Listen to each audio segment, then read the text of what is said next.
जय जय श्री राधे, जय जय श्री राधे, जय जय श्री राधे, जय जय श्री राधे, जय जय श्री राधे, जय जय श्री राधे। स्वस्तिरः पूषा विश्ववेदाः स्वस्तिरस्तारक्षो अरिष्टनेमिः स्वस्ति नो बृहस्पतिर्दधमन्यः भद्रं कर्णेभिः शृणुयामदेवा भद्रं पश्येमाक्षभिर्यजत्रः स्थिरैरङ्गे स्तुष्ट्वा विश्वे देवा अदितिः पञ्चजन अदितिः जातमदितिः जनित्वम् ॐ द्यौः शान्तिरतो नो अभयं गुरु शंसनः कुरु प्रजाभ्यो भयं नः पशुभ्यः ॐ सुशान्ति भवतु। ॐ श्री स्थान देवताभ्यो नमः। ॐ सर्वेभ्यो देवेभ्यो नमः। ॐ सर्वेभ्यो ब्राह्मण देवताभ्यो नमः। ॐ श्री क्षेत्रपाल देवताभ्यो नमः। ॐ श्री ग्राम देवताभ्यो नमः। ॐ सर्वेभ्यो पितृदेवताभ्यो नमः। ॐ सर्वेभ्यो महापुरुषाय नमः। ॐ श्री सिद्धि बुद्धि सहिताय श्रीमन्महागणाधिपतये नमः। हरि ओम। ओम गणानन्त्वा गणपति गंगवामहे प्रियणन्त्वा प्रियपति गंगवामहे निधिनन्त्वा निधिपति गंगवामहे वसो मम आहम जानि गर्भधमात्वम जासि गर्भधम्। ओम गणेभ्यो गणपतिभ्यश्च वो नमो नमः। व्रातेभ्यो व्रातपतिभ्यश्च वो नमो नमः। वत्सेभ्यो वत्सपतिभ्यश्च वो नमो नमः। विरूपेभ्य विश्वरूपेभ्यश्च वो नमः। ओम अम्बे अम्बिके प्रदिष्टः इह गच्छ इह तिष्ठ सुप्रतिष्ठितो वरदो भव।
जय जय श्री राधे, जय जय श्री राधे, जय जय श्री राधे।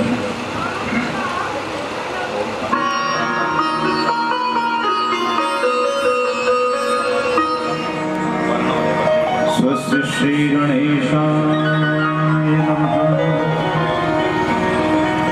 स्वस्ति श्री गणेशाय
श्री राधे मेरी स्वामिनी,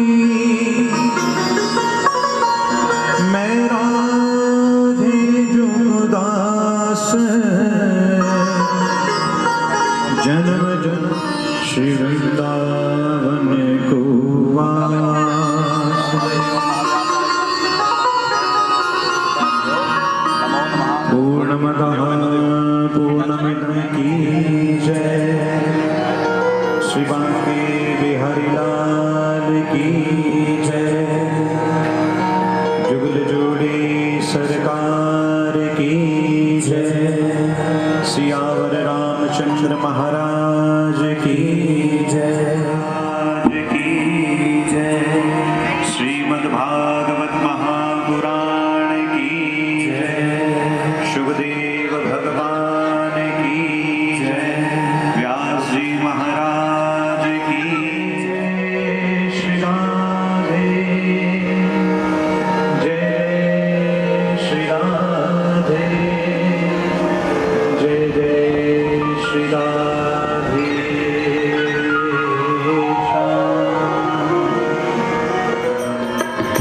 बालं मुकुन्दं मनसा स्मरामि, वटस्य पत्रस्य पुटे शयानं, बालं मुकुन्दं मनसा स्मरामि।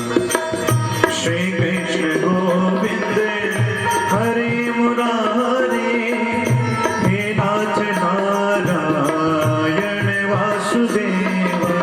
श्रीकृष्ण गोविन्द हरे मुरारी, हे नाथ नारायण वासुदेव। जीवे पिबस्वामृतमेतदेव, गोविन्द दामोदर माधवेति। श्रीकृष्ण गोविन्द हरे मुरारी, हे नाथ नारायण वासुदेव।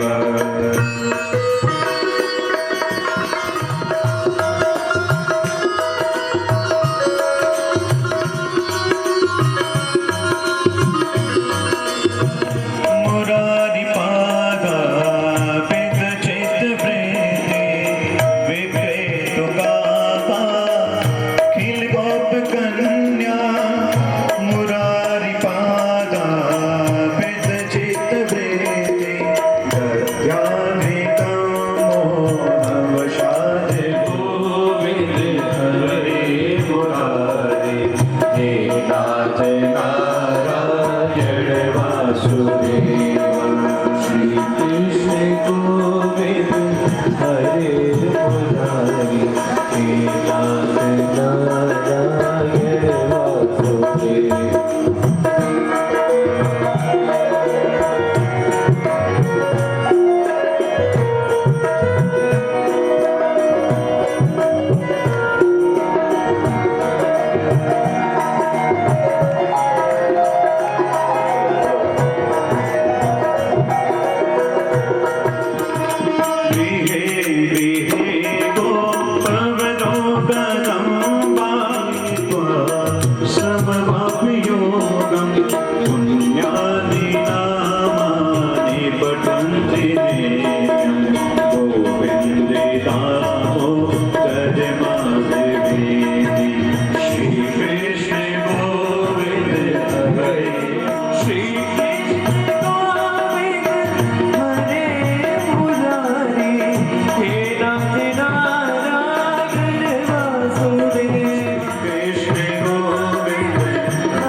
नारायण वासुदेव।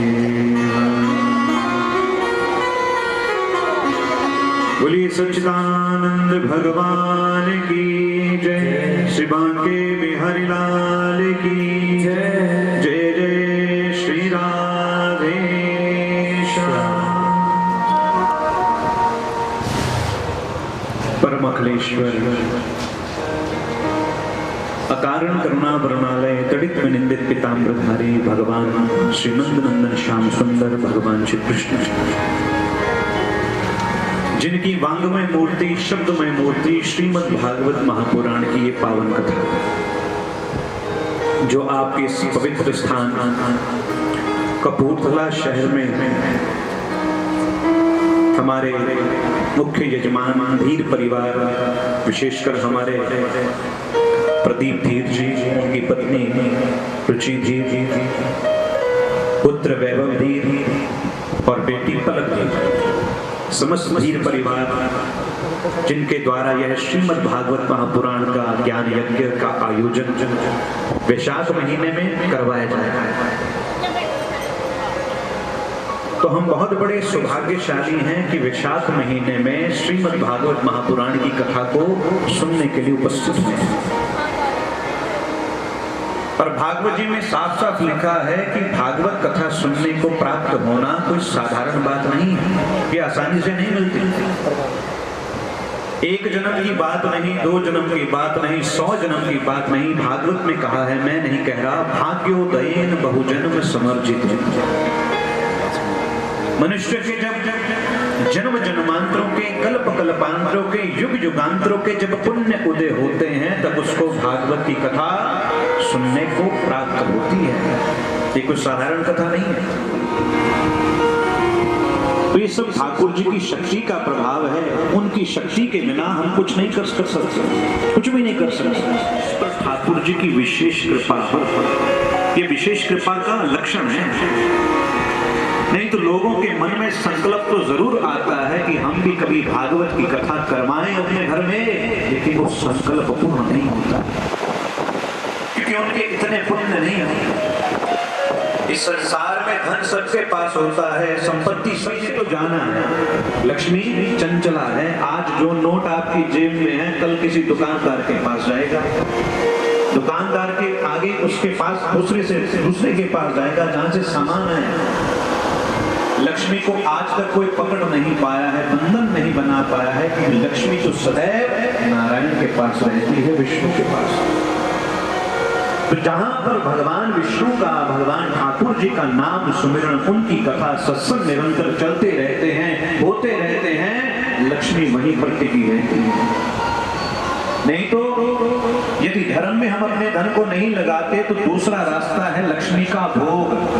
भोग मैंने महाराज बढ़िया सी गाड़ी ले ले, बढ़िया सा मकान बना ले, बढ़िया सी फैक्ट्री बना ले, क्योंकि धन को कहीं ना कहीं, और मैंने इतिहास में पढ़ा है, ये कपूरथला स्थान कोई साधारण स्थान नहीं है, बड़े बड़े राजाओं का ये स्थान रहा है। कपूरथला नाम किसके नाम से पड़ा है? यहाँ के जो संस्थापक थे, जिनके नाम से कपूरथला पड़ा है, एक बहुत बड़े राजा हुए जिनका नाम था कपूर सिंह, उनके नाम से इसका नाम पड़ा है कपूरथला। और आगे चल करके एक और राजा हुए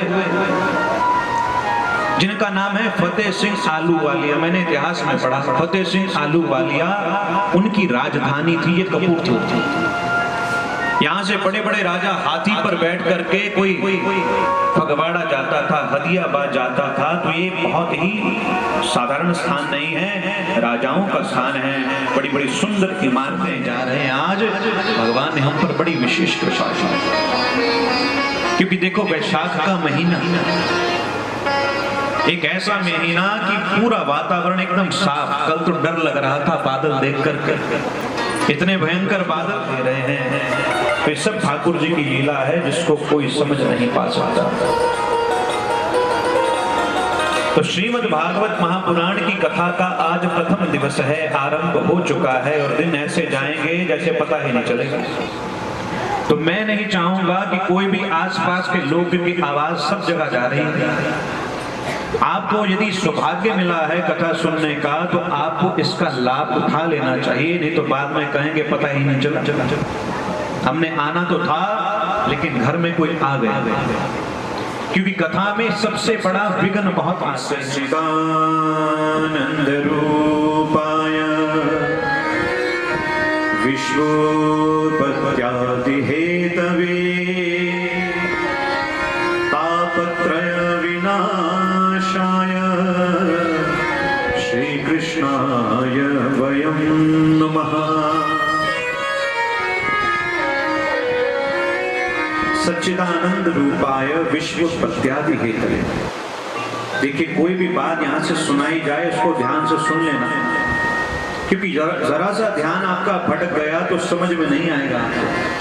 वैसे तो सरल शब्दों में समझाने का प्रयास करेंगे, क्योंकि भागवत जी की कथा को कहना कोई बहुत आसान काम नहीं है। ये तो ठाकुर जी जैसी सद्बुद्धि देते हैं उसी अनुसार कहने का। आनंद रूपाय, क्या नाम है? सच्चिदानंद रूपाय। इसमें 3 शब्द आते हैं, ध्यान से सुन लेना। सत चित आनंद मिलाकर के बना सच्चिदानंद। अब सतचित आनंद की परिभाषा संतों ने बहुत विस्तार रूप से बताई है। कई तो इस सच्चिदानंद पर ही महीनों महीनों कथा कर लेते हैं, क्योंकि हर किसी की बुद्धि का विस्तार है, ज्ञान का विस्तार है। कोई छोटे शब्दों में अपनी बात को कहता है, कोई एक शब्द में ही कितने अर्थ निकाल देता है। तो सच्चिदानंद रूपाय भगवान का पहला नाम है सतनाम। क्या नाम है? सतनाम। और हर धर्म में आता है सतनाम, करतारपुर, निर्भाव निर्वैर। ऐसे ही हमारे वेद में सच्चिदानंद रूपाय, यानी कहने का भाव ये है केवल मात्र इस संसार में, पूरे ब्रह्मांड में, दुनिया में यदि कोई सत्य है तो वो कौन है? परमात्मा है, और कोई सत्य नहीं। आप सोचे आप बैठे हुए सत्य हैं लोग? नहीं। आप सोचे मैं जो बोल रहा हूं मैं सत्य हूं? मैं भी नहीं। क्योंकि यदि हम सत्य होते तो हमारी कभी मृत्यु नहीं होती, लेकिन सबने जाना है। आया है सो जाएगा, राजा रंक फकीर, एक सिंहासन चढ़ चढ़े, एक बांधे जंजीर। इस दुनिया का नियम है, जिसका भी जन्म हो गया, चाहे वो पशु पक्षी हो, जीव जंतु हो, मनुष्य हो, तो मरना साथ में लिख दिया भगवान। भैया इस दिन मरोगे तुम। और मरते कितने दिन में है? 7 दिन के अंदर ही। 7 दिन में ही जन्म और 7 ही दिन में मरण। सप्ताह में दिन ही 7 हैं। 8वां दिन तो किसी के लिए आज तक आया ही नहीं। इसीलिए भागवत जी की कथा भी 7 दिन की होती है, क्योंकि सप्ताह में बार ही 7 होते हैं। तो भगवान ही सत स्वरूप है और भगवान ही चित्त स्वरूप है। चित्त का अर्थ क्या है? प्रकाश। उन्हीं की कृपा से सारे संसार में प्रकाश है, उन्हीं की कृपा से आंखों में प्रकाश है। यदि भगवान पीछे से अपने प्रकाश को खींच लें, हमें दिखना बंद हो जाएगा। कमरे में जाते हैं ना, वहां अंधकार होता है, लेकिन दिखता नहीं। आंखों में तो तेज है, देखने की शक्ति है, लेकिन दिखता क्यों नहीं? क्योंकि वहां अंदर ही प्रकाश नहीं। उसी प्रकार जब बाहर निकलते हैं तो भगवान के प्रकाश में आते हैं, तो इन आंखों से हमें देखना आसान लगता है, दिखता है सब कुछ। तो ये सूर्य चंद्रमा जो भी प्रकृति है सब उस परम पिता परमात्मा की ही है। और तीसरा है आनंद स्वरूप। भगवान क्या है? आनंद स्वरूप। जब भगवान जी का जन्म होता है ना, चतुर्दिवस, तो सब लोग क्या कहते हैं कि नंद घर, क्या बोलते हैं? आनंद भयो जय कन्हैया। यानी वो भगवान आनंद स्वरूप हैं, जिनके हृदय में आने से सबको आनंद आ जाता है। जैसे इस कथा को सुनकर आप सब आनंदित हो जाएंगे। ऐसा रस आपको कहीं पर भी नहीं आएगा। कहीं पर चले जाएं, मन विचलित हो जाएगा, मन बोर हो जाएगा, लेकिन जब कथा में मन लग जाता है फिर कहीं जाने को मन नहीं करता। कथा सुनाते हैं, किसको सुनाते हैं? अपनी पत्नी पार्वती को सुनाते हैं। तो सिर्फ सत स्वरूप है, चित स्वरूप है, आनंद स्वरूप है परमपिता परमात्मा। करते क्या है? विश्वोत्पत्त्यादि हेतवे, विश्व की उत्पत्ति करने वाले। विश्व का पालन करना। ये फैक्ट्री किसने बनाई? ये मैंने बनाई। ये काम किसने किया? ये तो मैंने किया। जब तक हमारे हृदय में मैं और मेरे पद का अभिमान रहेगा, तब तक भगवान हमारे जीवन में आ ही नहीं सकते हैं। बोले बाल कृष्ण भगवान की जय। ऐसा भाव हमारे आपके सबके मन में आ जाएगा कि हम कुछ नहीं करने वाले, जैसा वो कराएंगे कर लेंगे। उस दिन ठाकुर जी को भी होता है कि अब ये मेरी शरण में आ गया है। तो वही परमपिता परमात्मा सृष्टि रचते हैं, पालन करते हैं, नाश करते हैं, और महाराज क्या करते हैं? तापत्रय विनाशाय। हर व्यक्ति दुखी है। किसी से पूछ लो, बाहर से बड़ा हंस रहा है, अच्छा लग रहा है, लेकिन मन से पूछो कैसे हो, तब एकांत में जाकर बताता महाराज मैं तो बहुत दुखी हूँ। इसलिए कि तो कहा ना किसी ने कि कोई तन दुखी, कोई मन दुखी, कोई धन बिन रहते उदास, थोड़े थोड़े सब दुखी, सुखी कृष्ण के दास। कैसा है? उदाहरण बताइए। अरे उदाहरण क्या महाराज, 3 साल पहले एक कोरोना नामक महामारी आई थी, आज भी कहते हैं फिर से आरंभ होगी। ये क्या है? दैविक प्रभाव है, दैविक दुख। इसको मन से दुखी महाराज, अंतःकरण मन बड़ा परेशान है। तो जिसके जीवन में ये दुख है तो उनको ठाकुर जी की शरण में आना ही चाहिए, आना ही पड़ेगा।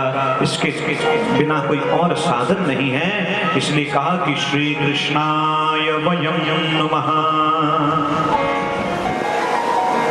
ये सारा संसार शक्ति से चल रहा है। स्वयं शंकर जी कहते हैं राम जी